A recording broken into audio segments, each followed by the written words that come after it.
अस्सलामुअलैकुम नाज़रीन, अस्मास किचन में आपका स्वागत है। आज हम बनाने वाले हैं चीज गार्लिक टोस्ट। तो यहाँ पर हमने एक पैन को गैस पर रख दिया है। इसमें डालेंगे हम थोड़ा सा बटर और ये बटर हल्का सा गर्म हो गया। अब इसे हम फैला देंगे।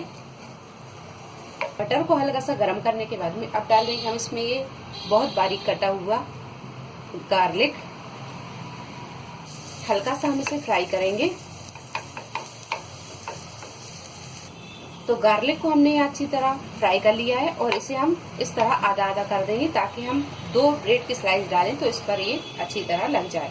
हम एक ब्रेड का स्लाइस लेंगे और इस तरह इसे रख देंगे। एक ब्रेड का स्लाइस लेंगे और यहाँ पर इस पर रख देंगे और हल्के हाथों से हम इसे दबा देंगे ताकि ये थोड़ा सा सिक जाए। और थोड़ा सा मक्खन हम यहाँ पर भी लगा देंगे। यहाँ पर हम ये टोस्ट को पलट देंगे और पलटने के बाद में गैस की फ्लेम को हम कर देंगे बिल्कुल बंद। और अब डालेंगे हम इस पर चीज। तो चीज हम इस तरह ही घिस देंगे। तो यहाँ हमने ये दोनों ब्रेड की स्लाइस पर ये चीज को घिस दिया है।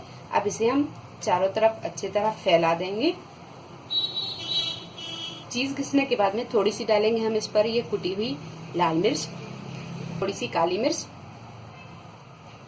और जरा सा डालेंगे हम नमक। यहाँ हम इसे ढक देंगे और ढक कर हम इसे आधा मिनट पका लेंगे। गैस को हम बिल्कुल मद्दा रखेंगे ताकि ये चीज थोड़ी मेल्ट हो जाए। तो आधा मिनट के बाद में अब यहाँ हम देख लेंगे इसे खोलकर। तो आप यहाँ देख सकते हैं ये चीज अच्छी तरह मेल्ट हो गई है।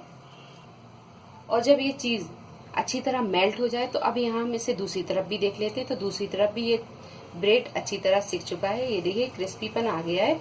अब यहाँ पर हम गैस को कर देंगे बंद और इसे निकाल लेंगे।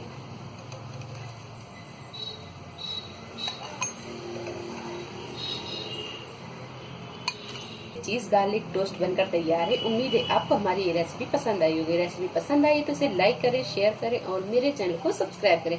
तो अगली रेसिपी के साथ फिर हाजिर होते हैं। तब तक अपना ख्याल रखें। अल्लाह हाफिज।